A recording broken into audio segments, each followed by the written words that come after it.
Hello, this is Terry, and welcome to the Animation Industry Podcast. I'm here to share the stories of some of today's most talented and successful animation professionals to help inspire you to pursue the career of your dreams. And today I am chatting with Toronto local Vadim Bazhanov on what it's like to write the stories for major motion pictures from both inside the studio and as a freelance artist. Now, I was first exposed to Vadim's work at Sheridan College, where his thesis film Fresh Eggs, which is about two con men escaping the cops at a gas station, has been studied in our layout and storyboarding classes, and that's because Vadim graduated from Sheridan himself back in 2008. And since then, he's worked for some of the biggest animation studios in the industry, including Dreamworks, Warner Brothers, Rovio, and Blue Sky. In fact, there's a really good chance you've seen some of his work in theaters as he's developed movies like Ice Age, Continental Drift, Smallfoot, Captain Underpants, Rio, and Angry Birds 1 and 2. And he even wrote the Angry Birds short, The Early Hatchling Gets the Worm, which is a story about a cute little chick who befriends her wormy breakfast, which has racked up nearly 40 million views on YouTube. So Vadim, I'm really pumped to chat with you today. Thank you so much for being here. How is it going? It's going good. Yeah, thanks for having me. I'm excited to be on the podcast. Yeah, me too. Thank you. So what kind of, interested you in pursuing animation in the first place? If you can think back to when you were a young boy. For animation, I didn't really have a plan to get into animation. I was just always like the artist kid in school, and I always like drew well. And I think it was like in high school where, I had to like start thinking of like, okay, what am I gonna do after that? Like, it's a big decision. Everyone's thinking about it. And then my dad, I think, either read in the paper or something about Sheridan College, and that its animation program was like a, like famous program, like a successful thing. And then he's like, oh, you could maybe get into movies. You like movies. It could be fun. And I'm like, okay, yeah, like that sounds like a good plan. So I just kind of like tried it out, and I didn't even have like a backup or anything. And I just kind of applied and got in, and it kind of evolved. I began to like it like more, and then I kind of went more into it, and then liked it even more, and that's kind of how it became. Like that's how I became like a full-time story artist. So like Sheridan is pretty competitive to get in. Like right now, the rate of getting in is about 1 in 10 portfolios get accepted. So when you were applying, which is, I guess 10 or 11 years ago now, or you graduated 10 or 11 years ago. So even before then, how competitive was it to get in? Like you said, you just, put together a portfolio. Did you take it really seriously, or like, are you just that skilled? No, I definitely took it seriously, and I don't know how the odds were, but you did have to have a portfolio, and I heard people didn't get in, so it wasn't too easy. But my dad is also actually an artist himself, and so he actually taught me like traditional like drawing. It's mostly we did like pencil work, but we did like still life and like kind of basics, like shading a cube, understanding how light behaves. So so we got that, like you have like 2 weeks to work on that portfolio. And so, we actually took it pretty seriously, I remember. And I was working hard on it. Like I was trying my best, obviously. And then my dad would he's like, this isn't, like this could be better, and like he would be like, okay, like come on, like it was like slightly stressful. That with work. What's that? Does he still do that to your work now? Oh, does he do? No, like now I'm like my level has gone high. Now I could look at his stuff and I'm like, hey, maybe like you could push this tree over a little bit, like it might be a little stronger that way. So what kind of artist is your dad then? He went to school for. I guess he also learned just traditional art, but he was a graphic designer. Okay. He was a graphic designer, in Ukraine. Like I'm Ukrainian, originally born in Ukraine, And yeah, so he worked as a graphic designer there. He even worked in Canada also as a graphic designer. So now that you're working in movies, how does it feel? Because you had that goal when you were in like high school, and now you're actually doing what you wanted to do. Like, did you reach a point where you're like, wow, I'm actually working on feature films and this is amazing? Yeah, yeah. It was yeah, originally I thought I was gonna do like special effects because I just like explosions and like things like The Mummy. I'd watch The Mummy and like, oh, that's so cool. So I thought I would get into that, but it's just like when you get into it, you learn more about it and then you find out what you really want. Um, but yeah, originally I thought in the Sheridan portfolio, we had to do like a storyboarding of your like your life or something. It's like, what do you expect to get out of Sheridan in a storyboard? I don't know if that assignment, but I drew I mean, we myself haven't like done that yet. We've kind of just storyboarded movies like Little Shop of Horrors and stuff like that. I don't know if you had those assignments. no for the portfolio.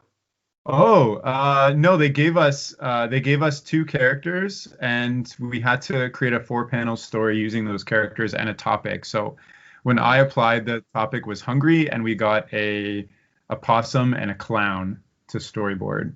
Oh So yeah, I yeah, guess it yeah. changed over time. Well, we had the character that yeah had to open a box, like get surprised or like reaction, and then something after. It was like also a four panel. But then we had like a little story, like a storyboard. I remember it was like maybe I don't know 16 panels of like your what you expect to do, and I drew myself like working hard at Sheridan, and then like people going to the theaters, and it says like my name in the theaters. So it's like I guess I did like I'm like, oh, that'd be super cool. And now, yeah, like you work on, you get to work on cool, films. And it's like sometimes, yeah, you're like, man, I'm just drawing for movies. It's just pretty cool. Like, So maybe explain how you, and because originally you wanted to do special effects, but you said maybe when you got into the nitty gritty or day to day of that, you yeah. realized that you to be a storyboard artist instead. So what attracted you to story versus what you thought you wanted to do? Um, I think it's just, well, I got into Sheridan as it was mostly like a drawing, like a traditional kind of skills that they taught, which was great. Um, and I mean, for me, in a way, like I like to be more like drawing. Like I like the fact that I'm drawing always like with my hands. Like maybe like the other side, like effects. It's like a really still cool thing, but for me, it's like there's so many like options and programs and like sliders and numbers that I kind of like prefer to be more like just drawing. Um, but after I got in, I was in Sheridan. I thought I was going to be a designer. Like up until the well, pretty much in fourth year, I was still like, oh, I'm going to get a design job because I like designing stuff and drawing cool characters. And then Blue Sky, they were looking for people at the end of school, and then they're like, "Do you want to do story? Like we have a story opening." And So I'm like, did you get in contact with Blue Sky or did they come to the school or they like, they came on industry day at the end of fourth year. so you're just walking around and you're like, hi, Blue Sky. Well, no, I mean like I was like, "Oh my God, Blue Sky is here!" Like everyone's like trying to talk to them. Yeah. And I luckily got an interview with them, and then they're like, "Oh, you want to do story?" And I'm like, yeah, like sure. Like it's weird because I just kind of go with it, like almost. And then when I started doing story, it's like, story is super cool. Like Oh, nice. it So wasn't all like pre-planned.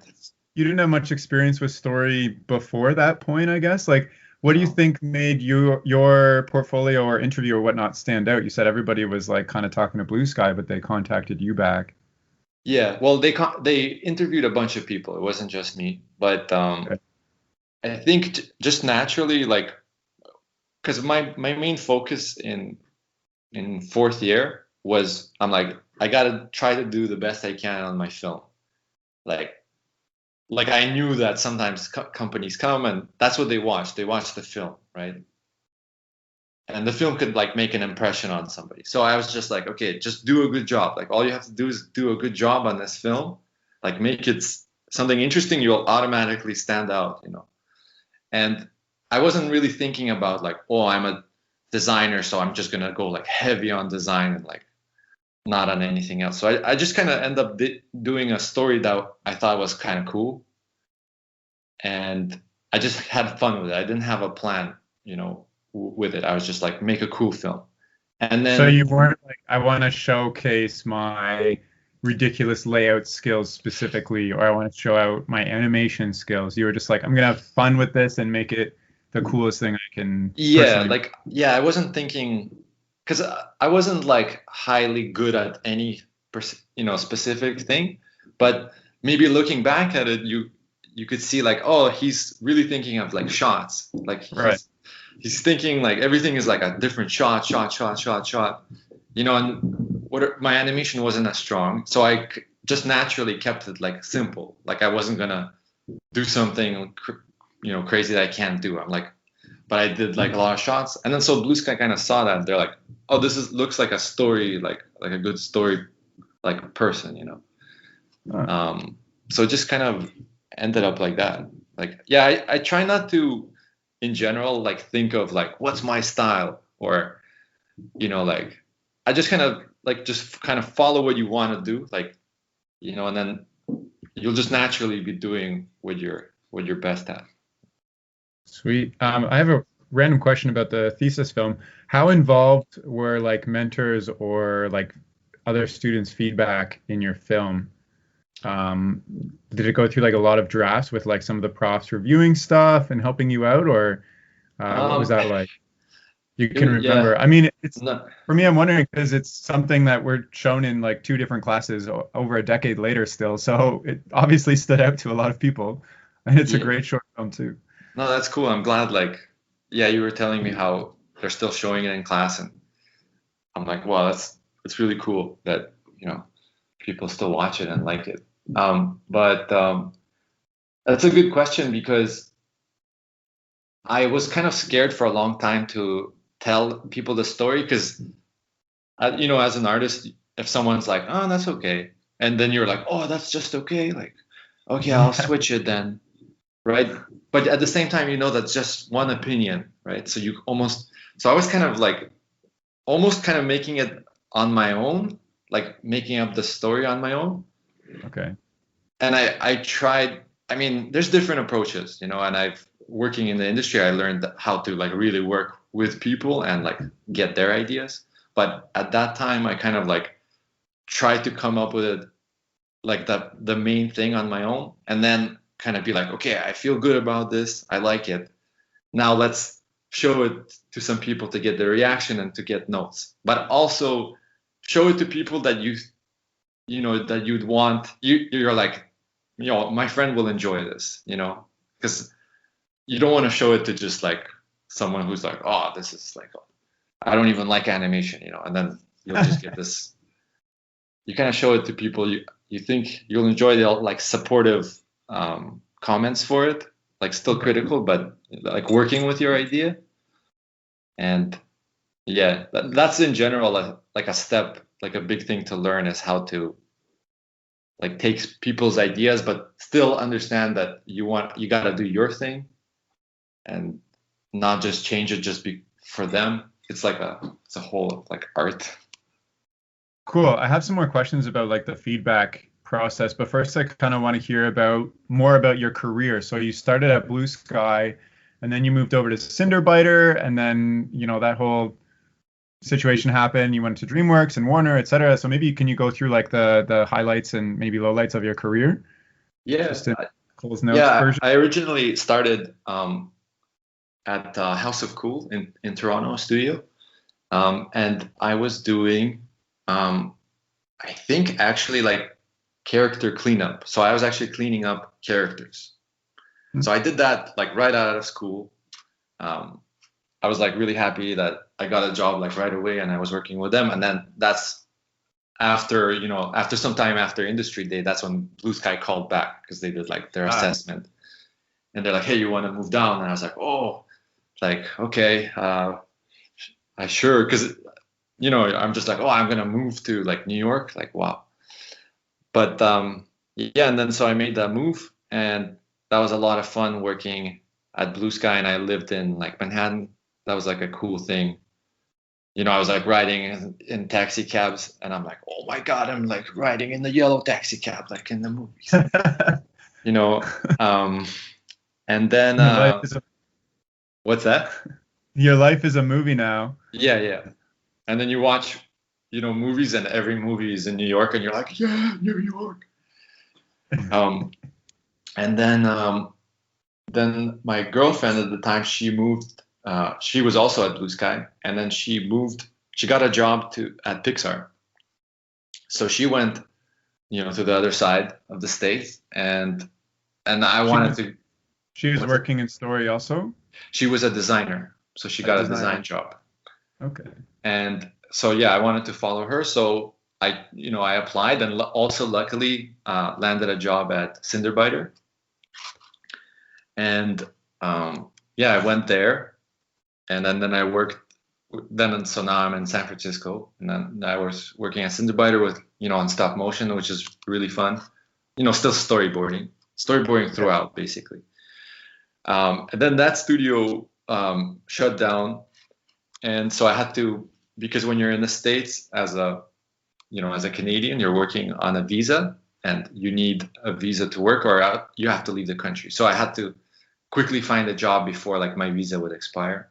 So Yeah. luckily I found a job at Dreamworks, and then I helped over there, and I was working there, and that was awesome. I worked there for like 3 years, and then the Dreamworks had cuts, so they shut down the PDI, the San Francisco studio, and No. yeah, like there was like two. What movies were you working on at DreamWorks? I was working on Captain Underpants, and then there was like two others that never got made. They were. Oh, can you talk about those ones? Are they like NDA? Uh, I'm not even sure like legally Okay. what's the status of it, but it was fun. It's just like there's actually a lot of films like I worked on. Well, I don't know if it's a lot, but that just don't get made. Is that weird for you to work on stuff you can't really talk about and nobody sees? Or like how do you feel about that? Uh, I don't know. Like it's okay. I try not to, you know. And no one else seems to care. Like they're just like, oh, cool, you're in animation. Oh, fun. Like, All like, right. oh, you worked on like Ice Age. Like, it's like, um, but yeah, like you can only really like show your work like after the movie comes out. And Right. so it's like your portfolio is always delayed by like a year or more. It's kind of weird. Yeah, and then I was at DreamWorks, and then yeah, after that studio kind of shut down, I thought, oh, this might be a good time to try out freelance because I've been always in house, and I've heard a lot about freelancing. I've seen freelance artists, and I was like, oh, maybe like I never lived in downtown Toronto, like my family lives out just outside, so I was like, oh, it'd be cool to try some freelance, maybe try out the living downtown Toronto. And so I was already married at that time, and we actually went to Montreal first and freelanced out of Montreal for like 3 months, and then we came to Toronto, and I'm here now. So Nice. yep. And working back at Blue Sky, like full circle all over again, freelancing, right? Yeah. Now I got like a Blue Sky freelance job, so it's like I'm back where I kind of started really. Seeing familiar faces, it's fun. So you've worked at like a whole bunch of different studios and on lots of different projects. Is there like a commonality between everything with story? Can you maybe walk us through like what a typical project or day-to-day looks like for a story artist working on feature films? Yeah, it's usually, well, there's a team of story artists. I mean, it varies, maybe 6 to 12 people, and sometimes there's a head of story usually, and so that's kind of your department, and then you work closely with the director and the script. Sometimes they have a really tight script, and sometimes the story is really loose and you get to explore a lot, but it's usually like you get kicked off it's called a kickoff, and they give you a scene or like a like a little chunk or a little exploration or whatever it is. And So then what does the scene look like? Is it like a, oh, well, maybe you can just describe what yeah, that's like. well, it'll be like whatever, like it's like a little part in the movie. So it's like, oh, it's the kitchen scene when Okay. the guy is cooking and whatever this happens. So it's like a little isolated kind of chunk, like a self-contained. And then they kind of, based on the script, they kind of read the script and they're like, okay, so this is what's happening, and the director gives you more direction, like I really want him to be sad or whatever. You get all this direction, and then you ask questions. You're like, oh, so do you see it? You just because you're when this is happening, you're like trying to imagine it, like picture it in your head how it would look like. So you're like, oh, do you want to? Is this at nighttime, or does he come in angry, or does this happen like this? Do you want it to be big, or you want to downplay? So you kind of like figure that out, and then you kind of go off on your own, and you do like a rough pass, and sometimes you could show them like really rough boards, just what you're thinking, like what the shots are, and then they kind of look at it. They're like, oh, cool, I like this. Maybe change this, maybe add this, and add more poses here. So it's like you could sell that emotion or whatever, clean up this expression, and then you like slowly, like through a couple of meetings, you progress, and then it's not like at the end they're like, okay, like make this really pretty. Sometimes it usually just ends with like, okay, that's good, like we read it, and Okay. you don't have a like polish stage. And then and then they kind of like take it into editorial and start cutting it together to like voices and sound effects, and then they could watch it, like they play it, and you just get like a new thing, and you just keep doing that kind of process. So the majority of your time is spent like sitting at a desk drawing maybe like technicalities of like what a room looks like and the characters, how they're moving in that space, or something like that. Yeah, I mean, usually you would get the characters from design department, so Okay. what that looks like. If there's locations, you're like, oh, can you send me some design work? So they're like, oh, it's been designed, or sometimes it's not, but they're like, it's like whatever, a cave, and there's So you're still drawing like the character like posing from scratch and stuff, right? yeah, everything is. And some people take like layouts and they put them in the background, like they just copy paste it, but I just draw everything, like, and I keep it all rough, because everything is like a loose plan, like Right. it's not like you're gonna draw a wall right here and like later they have to put the wall there. It's just like the idea of like, oh, he's like beside an object, and so yeah, you basically draw everything. Yeah. So you're creating like the overall idea of the scene, and then it's passed on to like animators and whatnot who actually build those objects, and they're not doing it exactly to how you've planned it. They're doing it like with the general idea, or how often do you look at a movie and you're like, oh, this is exactly how I boarded it, versus like, oh, they moved that thing or they put the character somewhere else. Yeah, it depends. Sometimes it really depends. Like sometimes you're they kind of use exactly what you did, and layout tries to match the shot, like even like if there's a tree there, they'll kind of try to put a tree in there. Sometimes they just reference like, oh, it's a shot, like a tight shot, but whatever, the background's like completely different. um yeah, it kind of varies, but so yeah, sometimes you see it like it's like shot for shot, like, and even the acting decisions is like based off what you plan. But sometimes the animators, they're like, oh, okay, he's really upset here, so they don't necessarily have to do your acting exactly. They're usually like amazing at like So acting. like what skill set do you need to keep like on your toes with being a good story artist? Like some people tell me that you need to have like really good life drawing skills and they'll do like cafe sketches and life drawing all the time. Some other people even have told me that they do like improv classes to make sure that they're like being loose with their actions and stuff like that. So like what do you do to keep on the technicality of being a good story artist? um I just try to I just try to take whatever scene I have and to try to make it as best I can. And so it's like, it's like you're gonna get good at exactly what you're doing. It's like that's So like. what is as best I can mean more specifically? Like, are you thinking of like the best angle and the best action and the best acting and the best layout all at once, or are there more specific things that you focus on?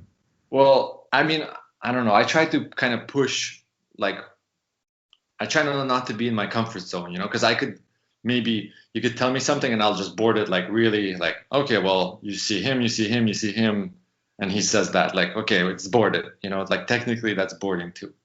But I'm like, okay, but how can I do this in like a interesting way, like can I add something that's like unique to it? So you're just trying to put in like the care, like you always care and you're trying to put that energy into it, and that's usually enough because that's all you need is you just like for whatever scene. It's not like, oh, I'm trying to make the layout really good. It's like if maybe the shot needs like a crazy layout to like say like, look how epic this is, then you do it to support it. But it's just like whatever the specific scene or whatever the story of it is, you're just trying to make it like the best, most unique version. Nice. Is there like maybe a scene you can think of that you're particularly proud of in a movie that you were like, I really pushed my boundaries really far and it turned out really great? Like, can you think of something? There's some scenes that sometimes they're not even in the film, but it's not even because it's like, oh, your scene wasn't good. It's just like that the story like evolved, and we didn't need to spend time here. But it's just sometimes I'm just like, oh, like I'm happy that I did this. Like when you pitch it, you're like, I worked hard on it, and this is kind of like pushed my boundary a little bit. So you're just kind of like, it's almost like for yourself, you're trying to, because sometimes like you get a scene and it's not like, your favorite bit. So instead of like focusing on like, oh, this kind of sucks, I wish I could do something better, you just try to get into that specific thing. And if you make it better, it's like you're satisfied, and then they're obviously satisfied because it's like the best you could do anyway. So. Right. Now you mentioned the feedback thing before, and maybe we can touch on that now, where you said you were kind of protective with your thesis film about showing it to the right people and whatnot. How do you go through the feedback process now that you're working in a professional sense, like with the director and other storyboard artists and the head of story? Like, how does that whole feedback loop work? And do you give feedback to other story artists too and the director? Like, do you ever go to the director and say like, I think this would be better? Like, yeah. You usually, well, so your job is to like help the director, execute their vision, right? So it's like you have to like help them first. It's not like what your choice would be. If you see a choice that would benefit, it's not like just personal thing. It's like, oh, this might help your thing if we do it like this. Maybe you could say that, and that's totally fine. And everyone's like, oh, okay, like they'll hear you out, they'll use it, if they like it. And you're there to support, the story. So you're like, okay, this is what the director wants, so I'm gonna try to like go that route. If you have some suggestions, you could say it like, oh, what do you think of this? And then some directors they're looking more for feedback, and some directors are a little bit more like they know what they want. So again, you adjust. So it's kind of like, if I was in directing others for my short film in Sheridan, I would probably be like, do this, that's it, kind of like, like I know how I want it. But some directors are like come up with ideas, and they could see like that you might be good at certain things, like you might be good at exploring something. So they're like, why don't you explore this and like show me, and then you come up and they're like, oh, this is really cool, like let's use this, and then they give you more direction on top of that. Have you ever been in a situation where you got some feedback and it just sucked to get that feedback? Yeah, yes. I mean, sometimes you're like, you kind of you disagree, or you're like, oh, okay, well, I don't know, I would have made a different choice, right? But you don't like you don't take it like personally, because and sometimes you don't even see it until you do it and they cut it together and you're like, oh, you're going for that. I wasn't even thinking in that way. So you really gotta like, um, I don't know, maybe it's like your ego that might get in the way of, uh, getting upset or something at something that, but you kind of like, you gotta trust them, and do it because they're the director, and Right. if you have ideas, you mention them, but yeah. So you're working freelance now for Blue Sky and you're in Toronto. How do you still get that feedback loop going as you're working remotely? And how do you even go about approaching and saying, I want to work remotely? Like, is that something that, you know, more people should be aware they can do? Or is this like a unique situation? Sorry, that's kind No. of two questions at once. Okay, so okay, The let's do first the one room. is you're working remotely. How does the feedback loop differ, or how is Yeah. it now versus what it was before? Well, the benefit sometimes of being in-house is that you could show your work to other story artists on the team. So you could get like a lot of creative ideas without like the pressure of like, oh, I'm pitching this to the director. Like, Yeah. so you just show them and get ideas quick, or sometimes you're like, what do you think of this? And they're like, oh, just do this. So it's like a very easy way to connect that way. So working remotely is, you're definitely lacking that. But some studios, they like, you see everyone's pitch, so at least you have a meeting where you get to see everyone's work as it's coming in. So you're like, oh, okay, this is what they're doing. You could feed off each other. But usually, you know, it's the director, when they give you feedback, it's usually like a meeting, like, well, sometimes there's other artists too, but it's always kind of the same, remote or not remote. You're just talking to the director back and forth. So that doesn't really change. It's really like the other artists that you don't have as much access to. So sometimes like I would just, go and see my friends who are also like working remote, and just kind of like talk to them and like see what they're working on, and just kind of get inspired to like, um, because it's good to see other people's work, not just you're in this bubble alone. Yeah. Cool. And I guess the second part was like, how did you end up as a freelance for Blue Sky? Is this something that's becoming more common, or is this a unique situation you're in? Like, I'm I think wondering, it's, yeah. I'm Yeah, just go ahead. wondering about the visa thing. Like, I'm a Canadian myself, so does it Yeah. make more sense to be like, or maybe it's more stable or something to try to seek freelance jobs rather than going to travel to the US? It depends. Like, I mean, it's really just like applying for a job, right? Like Yeah. you're like, I'm a remote artist looking for work. So if they're looking for a remote artist, okay. Or you're like, I'm in the area, like I could move. Um, so that kind of depends. But freelance is becoming, I would say, like more common, because of whatever technology, and they could send you stuff faster, easier, internet's better. Uh, and it's like, it doesn't feel like, oh, we gotta connect with him. It's so hard, and it's like laggy, and he's always freezing, and like the technology is making it like, it's like I'm really kind of like there, but Right. you just have to call me to talk to me. Um, Cool. but I would like, for me, I got kind of like the experience. I think I got more like the in-house, like I worked really directly with people, and then as you gain more experience, I it in a way helps your freelance, because then it's easier to like to say, oh, I've worked on all this stuff. Like, do you want to work remotely? So they're like, okay, like, he's worked before in house, it's successful. Like, he worked in a team. Like, Right. so it might be a little bit easier to get at first in-house jobs rather than freelance, but you could still probably get freelance if you just ask and if Cool. they're open for it.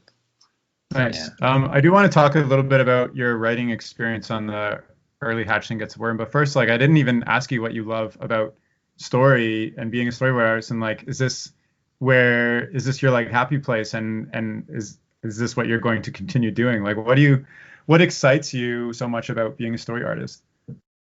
I just like the creativity of it.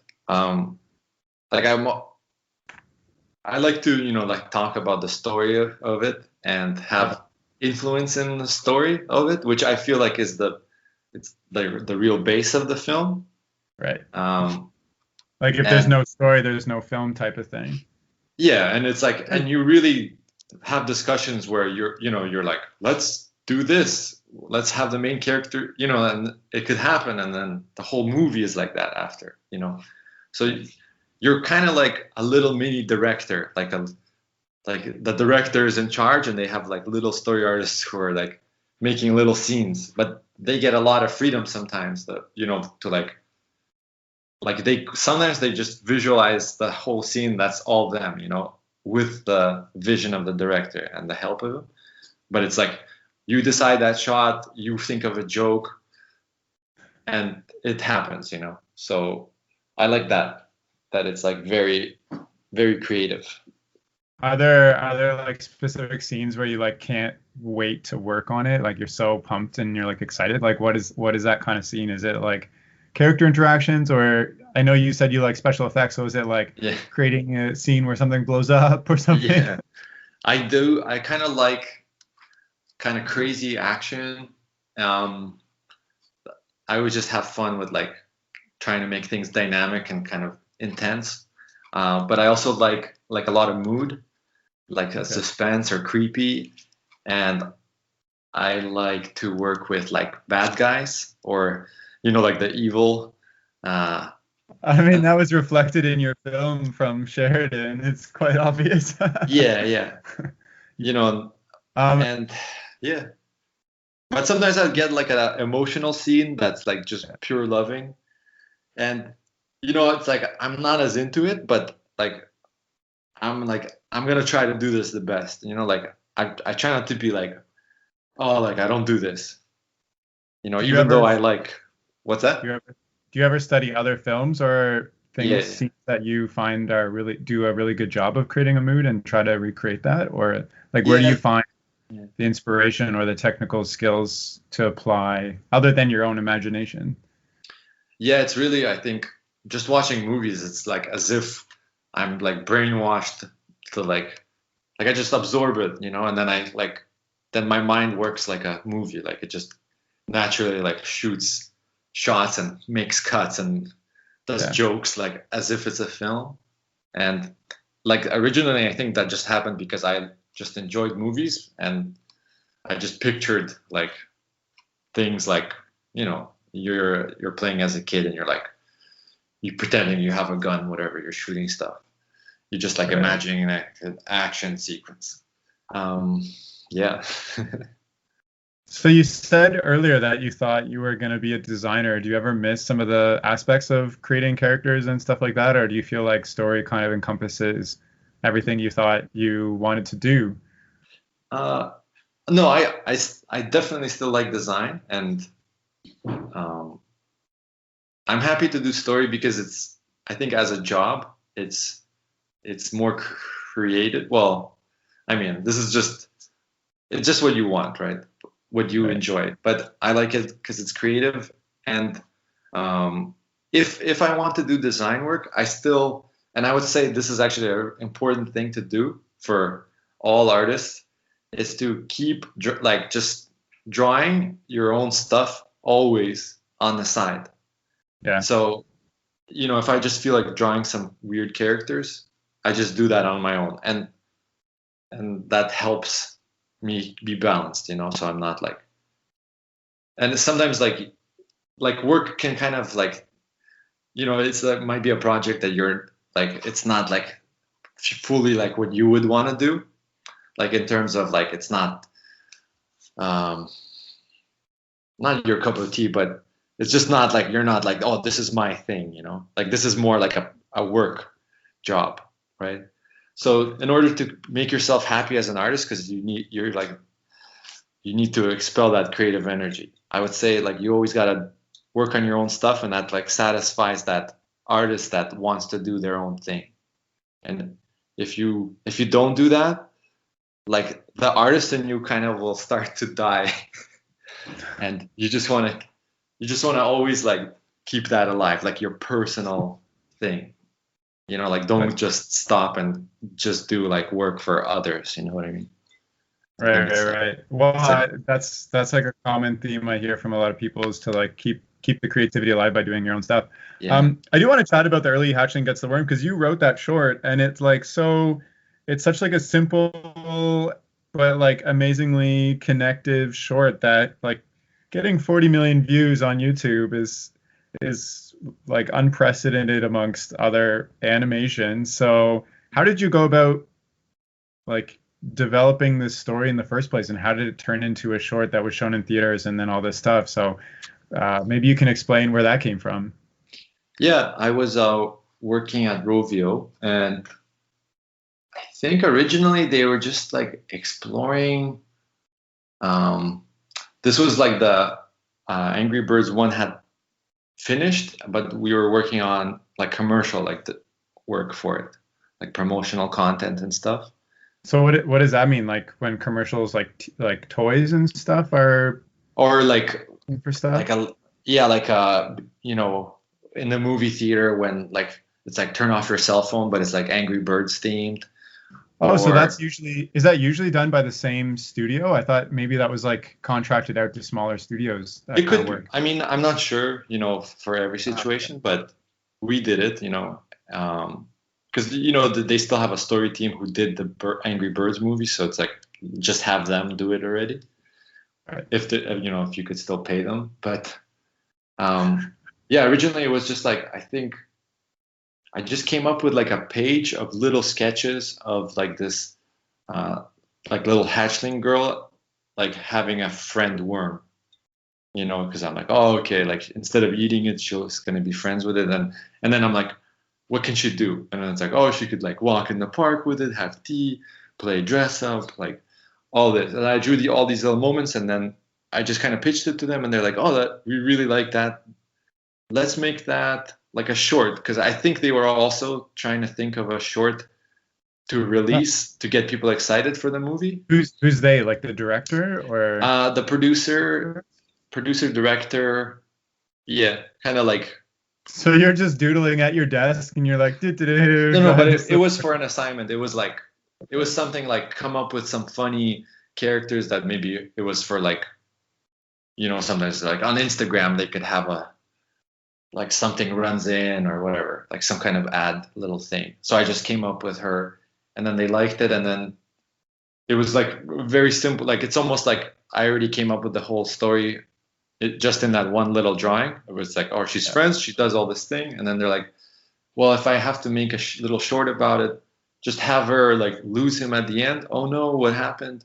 And then you see like another one almost eating the worm, and then she rescues it, and it's like, oh, it's all good. So it's just like a simple, little Right. sweet thing. And yeah, and I think it's like also when You're like a talking big about this so nonchalantly, like, oh yeah, whatever, like just so simple. well, I mean that's kind of how it happened, but Right. Yeah, it's fine. it's the fact that a big studio releases it, and then they get the money behind and then that's how so much people watch it. It's not like necessarily like if I just made it on my own, it would have like Right. skyrocketed. Right. Okay. But you just get to see like, oh, with a little bit of money behind you, your work can just, yeah, it's like there's like, pirated versions on Instagram, and it's like millions of views, and then you read the comments, oh my God, it's so cute. And you're like, whoa, this is weird. You know, there's like, all these people are like commenting on this thing. How does So that feel other than weird, I guess? Like, do you want to keep doing stuff like that, or is it just a one-off thing for you? no, I mean, I would, enjoy if someone said like, oh, come up with a short or whatever. I would like jump on that opportunity. Yeah. So that's really fun. And yeah, it's like you're like, wow, a lot of people saw it. And then you're reading the comments and you're like, I wonder like if there's gonna be haters for Yeah. this.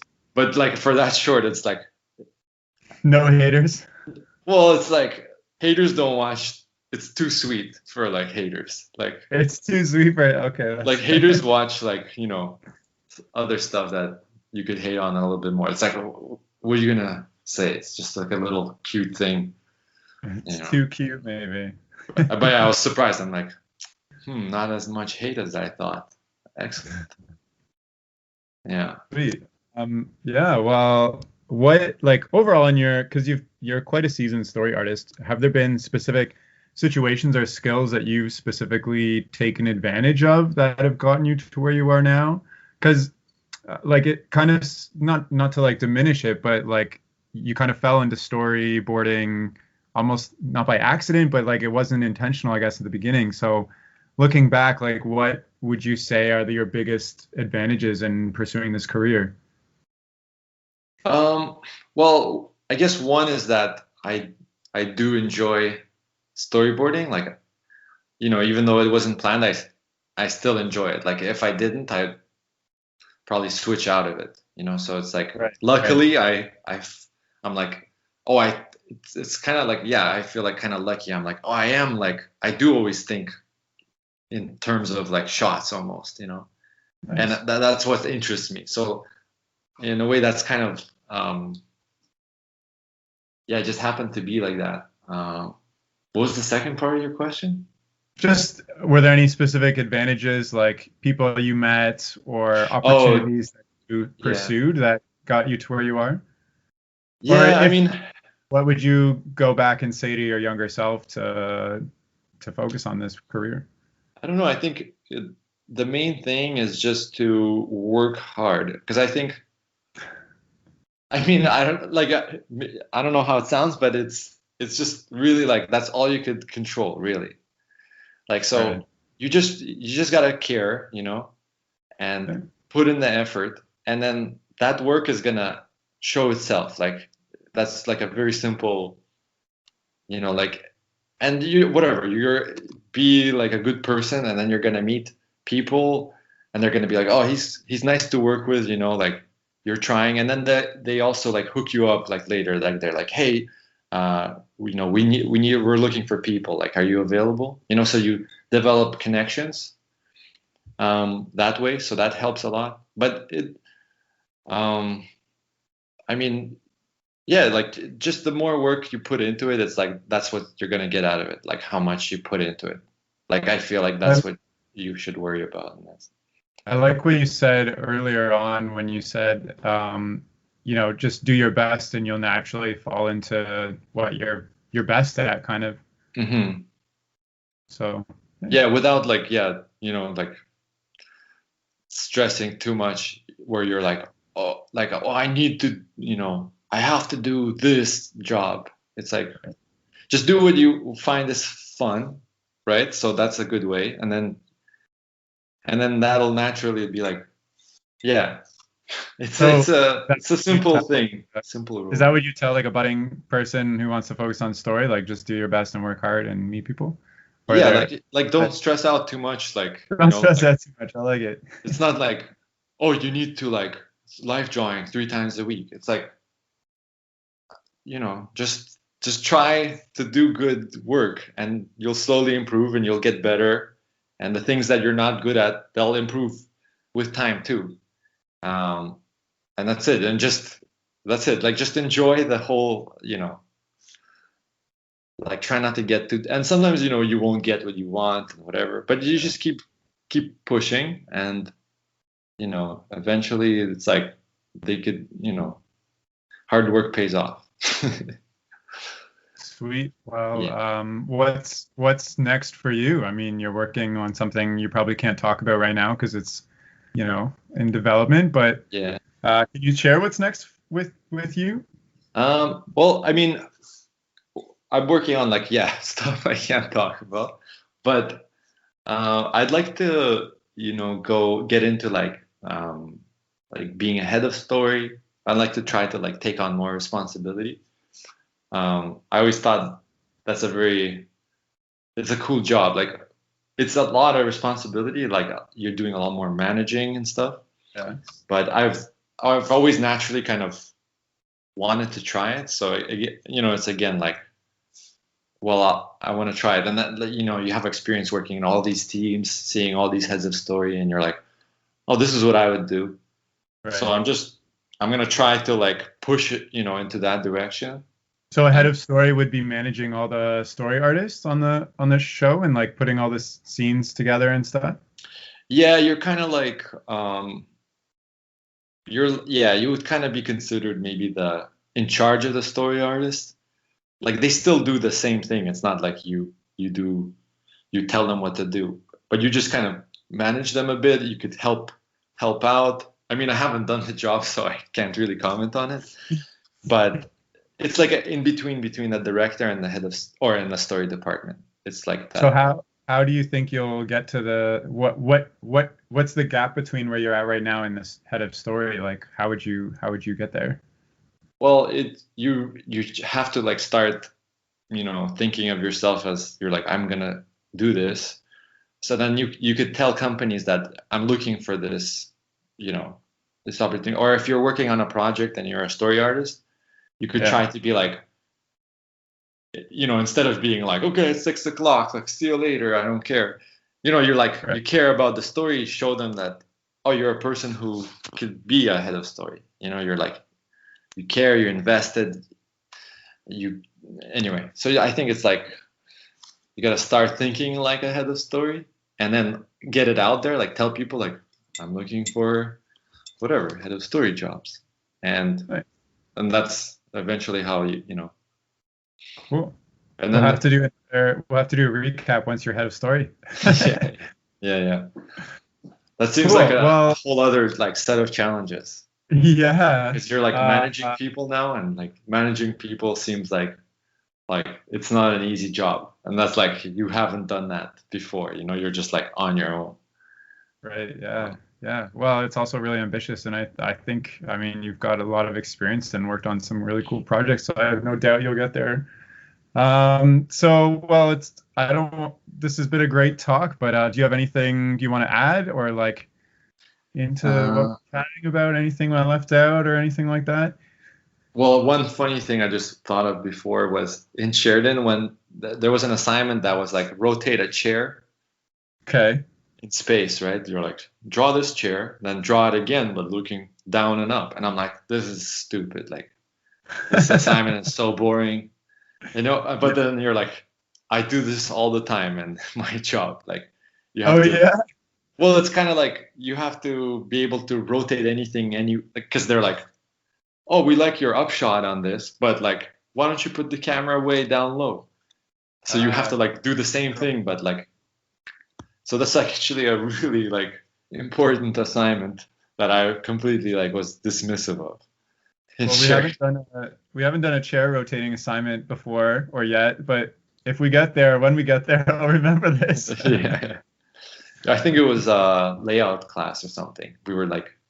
We designed a chair, and then it's like rotated, keep the proportions the same.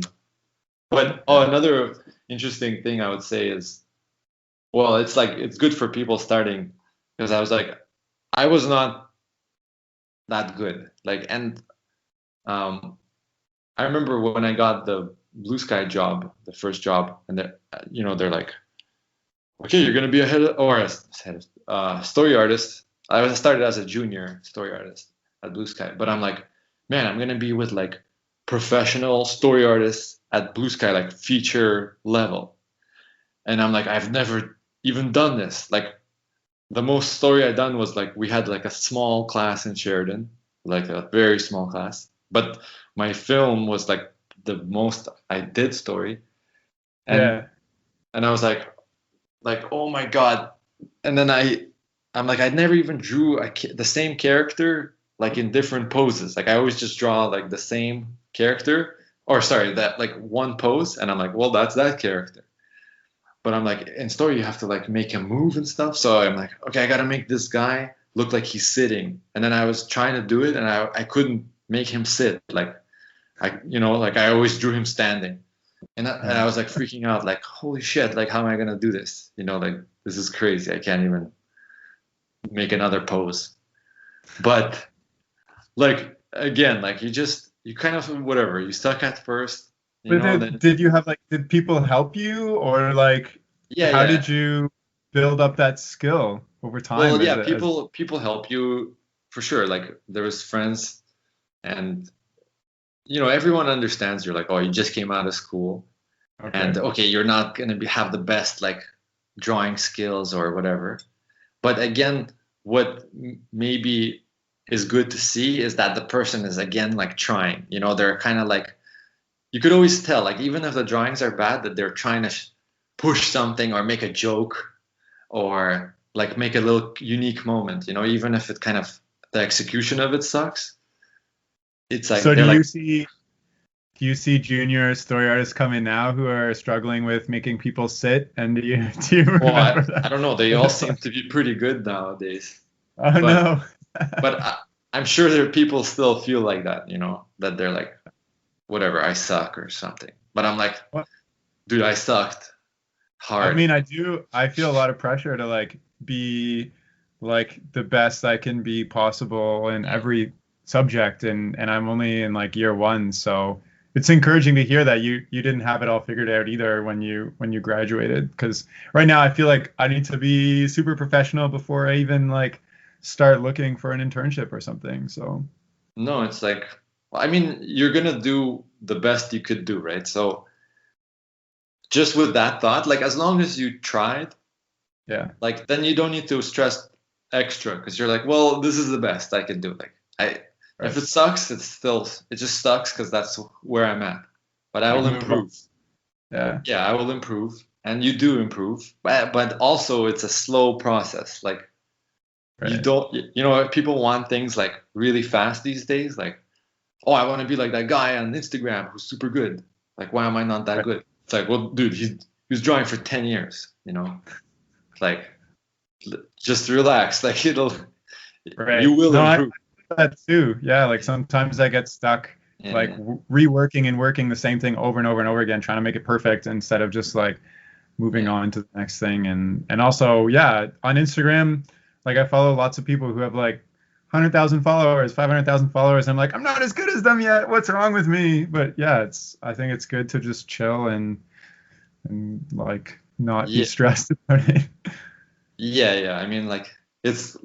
I mean, that's a huge part of life in general. It's just to, manage the stress because it's gonna come from anything. But yeah, I just feel like, yeah, just because I've met the story artist at Blue Sky when I started. He was really good. His name is Eric Favela, Yeah. and he was just making crazy scenes, And I was like, any tips? Like, what, you know?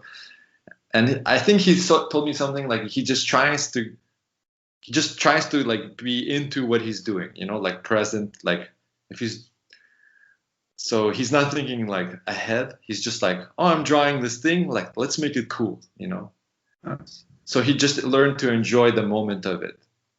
And maybe only now am I like starting to get that, where I'm like, yeah, trying to just, even if it's like a thing I wouldn't pick or whatever, a decision I wouldn't do, it's like you're Yeah. like, okay, well, let's make this work. Let's not focus on anything else. Well, how do you, because sometimes, like myself, and I know this happens with my classmates too, we have assignments where I'm not particularly into it, and it's tough to find that motivation Yeah, to really do the best I can versus being like, okay, let's just get this over with so I can work on that other cool thing. yeah. Like, where do you find that, or how do you find that? Like, what are you Oh, like thinking the of? inspiration to, Yeah, like uh, I don't know if you do yeah. something specific or it's just a mood or something. Like for you, what's that like? I mean, there's all different tricks, whatever works at the moment. Like sometimes, like if you're like, oh, I can't think of like character design, like I would have a folder of like just tons of character like things from the internet that I pulled, and I just like Yeah, cycle through it and like brainwash myself into like, and then it's easier to draw like characters after you've just seen a million of them. right. Um, Yeah, so it's like, but it's like a trick, it's obviously not good, but it's like to get you into it. Or sometimes you're inspired by seeing a friend's sketchbook. You're like, oh man, you're like drawing so much. Like now I want to, or if it's a scene, like you could like, oh, I have like a battle scene, and you're like, let's maybe watch a Saving Private Ryan battle scene, and you get like inspired like that. Oh, that's good. I like that. So there's many like little tricks that you could try to get sometimes you need a break. You need to go and like do something physical and just come back to it. Sometimes you need to sleep on it. Sometimes you're just tired, so it's just like, sometimes you just gotta think of the money. You're like, this is so boring, but you're like, I'm getting paid. Like, I'm getting paid. Yes, like that's a good thing. Let's get paid. And then you like get yourself through that. Because, it seems like artistic things, like sometimes you just don't feel like doing it, right? You're not like a machine. You can't just keep doing the same thing. You're like, I don't know, I'm not feeling it, and maybe sometimes it's like you take like half a day off or whatever, or you just go for a walk, just relax, and you're like, it's not gonna come right now, like don't force it. But it's not like there's a trick to not have a challenge, it's like you're just gonna have to suffer sometimes, and that's it. Like it's not too bad, Nice. Well, that's encouraging to hear. I mean, sometimes I'm just like sitting on my couch feeling really frustrated that the ideas aren't coming, but I also have that big folder of inspirational things I find on Instagram and the internet and stuff that I'm constantly looking into. So yeah, that helps a lot to see others. Yeah. I mean, like, this has been a really great talk. I'm really happy that we got to connect and chat, and you've worked on a lot of cool things. And I remember seeing that early hatchling gets the worm, like probably on Instagram or Reddit or something, and being like, this is so cute. And I'm talking to the guy who wrote it. Also seeing your short film in class too. So, and it's funny because the short film is like, it's not at all like the hatchling short, it's like, what, this person made this? But there's like we saw it in like layout class because you did such a great job drawing like the cars and stuff, and he used it when we were like drawing cars in perspective. He used it as an example, and we saw it in storyboard class because obviously you're a storyboard artist now, and it was clearly being shown in your work way back then. So no, that's cool. I'm glad, like, people still watch it and share it, and they play it for students, and students seem to like it. That's just cool to hear. Thanks for having me on. That's really cool. Thank you. And sweet. Well, thanks so much for coming on. And just before we go, if you want to get in touch with Vadim, you can reach out to him on LinkedIn, which is just his name, or on Instagram under Vadim Appalooza, and I will include the links to those in the podcast description. So again, thank you for listening, and thank you, Vadim, for being here. That's all for now. Thanks a lot. It was fun. Okay. Thank you. Thank you. Okay, bye. Okay, bye-bye.